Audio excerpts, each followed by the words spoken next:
BBC বাংলার অধিবেশন প্রবাহতে আপনাদের স্বাগত। আজ আপনাদের সাথে লন্ডন স্টুডিও থেকে আছি মানসী বড়ুয়া, আর ঢাকায় আমার সাথে থাকছেন আকবর হোসেন। বাংলাদেশের সর্বশেষ গুরুত্বপূর্ণ আপডেট সংবাদে আপনাকে স্বাগত। শুরুতেই সংবাদ শিরোনাম, পরে বিস্তারিত।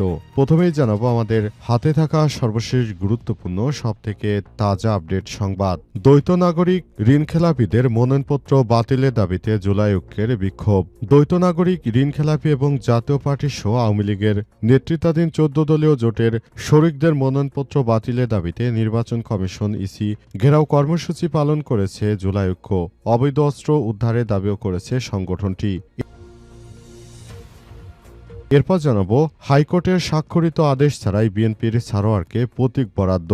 চট্টগ্রাম 2 ফটিকছড়ি আসনে বিএনপির প্রার্থী সারোয়ার আলমগীরকে ধানের শীষ প্রতীক বরাদ্দ দেয়া নিয়ে নতুন আইনি বিতর্কের জন্ম দিয়েছে। অভিযোগ উঠেছে হাইকোর্টের কোনো স্বাক্ষর বা আদেশ ছাড়াই, এমনকি অনলাইন বা অফলাইনের কোনো কপি ছাড়াই কেবল টিভি স্কল দেখে রিটার্নিং কর্মকর্তা ও জেলা প্রশাসক প্রতীক বরাদ্দের সিদ্ধান্ত নিয়েছে। এটা শুধু আইন লঙ্ঘনই নয়, বরং বাংলাদেশের সর্বোচ্চ প্রতিষ্ঠান সুপ্রিম কোর্টকেও অবহেলা করা শামিল বলে জানিয়েছে আইনজীবীরা।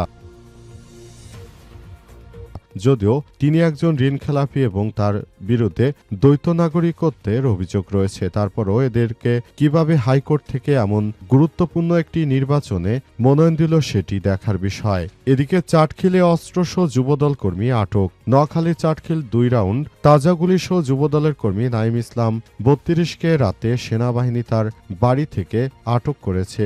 অস্ত্র মামলা আটকের পর তাকে সেনাবাহিনীর হেফাজতে রাখার পর বর্তমানে তাকে পুলিশের হাতে ছেড়ে দেওয়া হয়েছে। জানাবো তারেক রহমানের সম্মতিতে নাসিরউদ্দিন পাটোয়ারির উপর হামলা বললেন নাহিদ ইসলাম। এনসিপির আহ্বায়ক নাহিদ ইসলাম বলেছেন, তারেক রহমানের সম্মতিতে এবং মির্জা আব্বাসের নির্দেশে নাসিরউদ্দিন পাটোয়ারির উপর হামলা চালিয়েছে বিএনপির সন্ত্রাসীরা। এদের বিরুদ্ধে আমাদের যে অব্যাহত অভিযান সেটি চলমান থাকবে। বাংলাদেশের 2001 সাল থেকে 2006 সালে বিএনপি পরপর 5 বার যে দুর্নীতিতে চ্যাম্পিয়ন করেছিল এবং এবার যারা বিএনপির মনোনয়ন পেয়েছে তাদের প্রায় সবাই ঋণখেলাপি এবং বিদেশে দ্বৈত নাগরিকত্ব রয়েছে।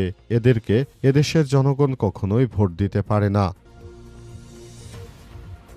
এবং সর্বশেষ জানাবো নির্বাচনের ফল কখন ঘোষণা করা হবে জানালেন ইসি আনোয়ারুল। ত্রয়োদশ জাতীয় সংসদ নির্বাচনের ফলাফল কখন ঘোষণা করা হবে ইতিমধ্যেই বিষয়টি জানিয়েছেন ইসি আনোয়ারুল। তিনি বলেন, নির্বাচন হয়ে গেলে তারপর ফলাফল ঘোষণা করা হবে, তবে ফলাফল মধ্যরাতের মধ্যেই ঘোষণা হবে বলে আশা প্রকাশ করেছেন নির্বাচন কমিশন ইসি আনোয়ারুল ইসলাম সরকার। তিনি বলেন, অধিকাংশ ফলাফল মধ্যরাতেই বড়জোর শেষ রাত বা পরদিন সকালে ঘোষণা করা হতে পারে বলে নিশ্চিত করেছেন তিনি। প্রিয় দর্শক, এতক্ষণ শুনছিলেন সংবাদ শিরোনাম, এবারে বিস্তারিত।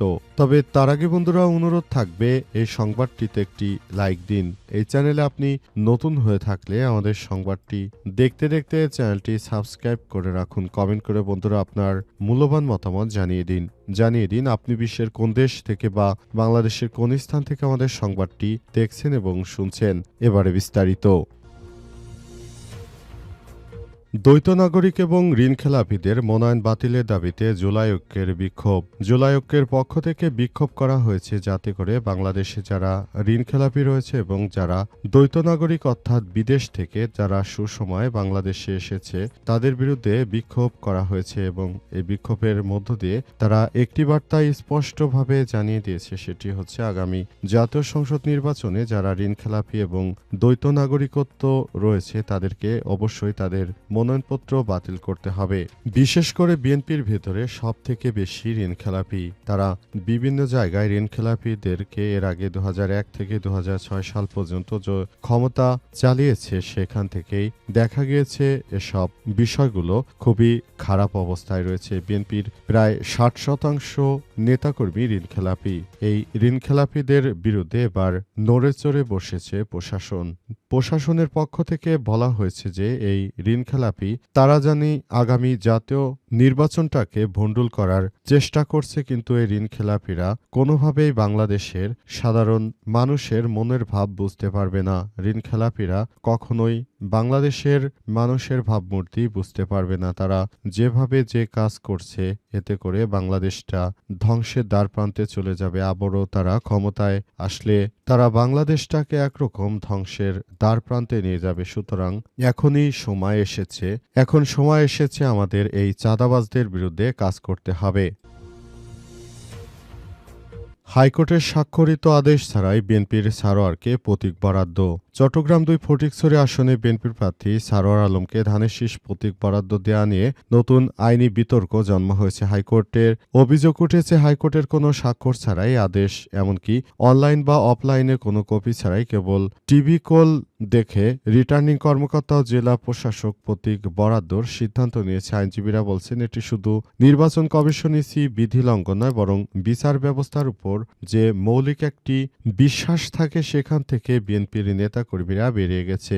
সারা দেশে বিএনপির নেতাকর্মীরা প্রায় জায়গায় ঋণ খেলাপি। তারা ব্যাংক থেকে কোটি কোটি টাকা নিয়ে তারপর সেই এমনিতেই প্রায় দেশের অধিকাংশ বিএনপির নেতাকর্মীদের আসলে ঋণ খেলাপি। তারা প্রায় ১৯,০০০ কোটি টাকা ঋণ খেলাপি করেছে, অর্থাৎ প্রায় বাংলাদেশের একটি পদ্মা সেতু তৈরি করতে ৩২,০০০ টাকার প্রয়োজন হয়েছে শেখ হাসিনার সময়, যেখানে অনেক বেশি দুর্নীতি হয়েছিল। এর থেকে বোঝা যায়, অন্যান্য সরকারও বলেছিল যে মাত্র ১৯,০০০ কোটি টাকায় হলে পদ্মা সেতু নাকি তৈরি করা যাবে, আর পদ্মা সেতু তৈরির কথা বলেছিল, কিন্তু দেখা যাচ্ছে বিএনপির নেতাকর্মীদের পকেটেই ১৯,০০০ কোটি টাকা। এই টাকাগুলো তারা সে সময় দুর্নীতি করে তারপর ব্যাংক থেকে ঋণ খেলাপি হয়ে ইনকাম করেছিল। কিন্তু এখন আসলে এই বিষয়টি সেদিকে যাচ্ছে না, বিষয়টি অন্যদিকে যাচ্ছে। তাই সবাইকে যার যার জায়গা থেকে আরো বেশি সতর্ক থাকার জন্য আহ্বান জানানো হয়েছে। বলা হচ্ছে যে বিএনপির এই ধরনের অনাকাঙ্ক্ষিত আচরণের বিষয়টি নিয়ে সারা দেশের মানুষ ক্ষুব্ধ, কারণ তাদের ভোট দিয়ে এমন ব্যক্তিদের সংসদে আনলে ভবিষ্যতে, এবার তো ১৯,০০০ কোটি টাকা, ভবিষ্যতে আরো কয়েক গুণ টাকা তারা বিদেশে পাচার করবে। এতে বাংলাদেশের অর্থনীতি আবারও খারাপের দিকে যাওয়ার সম্ভাবনা তৈরি হয়েছে। তাই সচেতন মহলকে আহ্বান জানানো হয়েছে, যাতে করে আগামী জাতীয় সংসদ নির্বাচনে তারা ভোট দেওয়ার ক্ষেত্রে অনেক বেশি সতর্কতা অবলম্বন করে। নির্বাচনের ফল ঘোষণার আগেই চাটখিলে অস্ত্রসহ যুবদল কর্মী আটক। নোয়াখালী চাটখিল ২ রাউন্ড তাজা গুলিসহ বিএনপির যুবদলের কর্মী নাঈম ইসলাম নাঈম ৩২কে রাতে সেনাবাহিনী তার বাড়ি থেকে আটক করেছে। রাতেই নাঈম ইসলামকে সেনাবাহিনী চাটখিল থানা পুলিশের কাছে হস্তান্তর করে। আটককৃত নাঈম চাটখিল পৌরসভার সুন্দরপুর গ্রামের দেলোয়ার হোসেনের ছেলে বলে জানা গেছে, এবং তিনি যে বিভিন্ন সময় অপরাধের সঙ্গে যুক্ত বিষয়টি এলাকার মানুষও জানে, এবং জানার পর থেকেই এদের বিরুদ্ধে প্রশাসন দীর্ঘদিন ধরে চোখ কান খোলা রেখেছিল। আগামী জাতীয় সংসদ নির্বাচনের আগেই অস্ত্র এনে তারপর রেখেছিল, এবং সেই অস্ত্র দিয়ে আগামী জাতীয় সংসদ নির্বাচনে হত্যার ষড়যন্ত্র করছিল, বিশেষ করে জামাত ইসলামের নেতাকর্মীদের উপরে। এমন সংবাদ জানার পরই গোপন সংবাদের ভিত্তিতে সেনাবাহিনীর সদস্যরা দ্রুত এসে এই সন্ত্রাসীকে আটক করেছে, এবং সন্ত্রাসীর কাছে থাকা অস্ত্র জব্দ করেছে সেনাবাহিনীর সদস্যরা। বর্তমানে এই সন্ত্রাসী, বিএনপির এই সন্ত্রাসী বর্তমানে সেনা হেফাজতে রয়েছে, এবং তার বিরুদ্ধে শাস্তিমূলক ব্যবস্থা গ্রহণ করার জন্য চেষ্টা করছে সেনাবাহিনীর সদস্যরা। আশা করছি খুব দ্রুততম সময়ের মধ্যে এই সন্ত্রাসীর যথাযথ বিচার হয়ে যাবে, এবং যথাযথ বিচারিক প্রক্রিয়ার মধ্য দিয়ে আসলে এখন বিষয়টি যাবে, এমনটাই জানানো হয়েছে। সারা দেশে বিএনপির নেতাকর্মীরা এভাবে অস্ত্র বাণিজ্য, চাঁদাবাজি, রাহাজানি, সন্ত্রাসী, জামাত ইসলামের নেতাকর্মীদের উপর হামলা সব এমন কোনো অপরাধ নেই যা তারা করছে না। সুতরাং এখন এদের চাঁদাবাজি থেকে দেশের মানুষ মুক্ত হতে চায়, সেটি সারা বাংলাদেশের মানুষ এখন এদের কাছ থেকে মুক্তি পেতে চায়। কারণ পাথর মেরে মানুষ হত্যা, সাদা পাথর লুটপাট, সারা দেশে অন্যের জমি দখলে এমন কোনো অপরাধ নেই যা বিএনপির নেতাকর্মীরা জড়িত নেই। সুতরাং তাদের বিরুদ্ধে এখন আইনগত ব্যবস্থা গ্রহণ করা হচ্ছে। তারেক রহমানের সম্মতিতে নাসির উদ্দিন পাটোয়ারির উপর হামলা হয়েছে বললেন নাহিদ ইসলাম।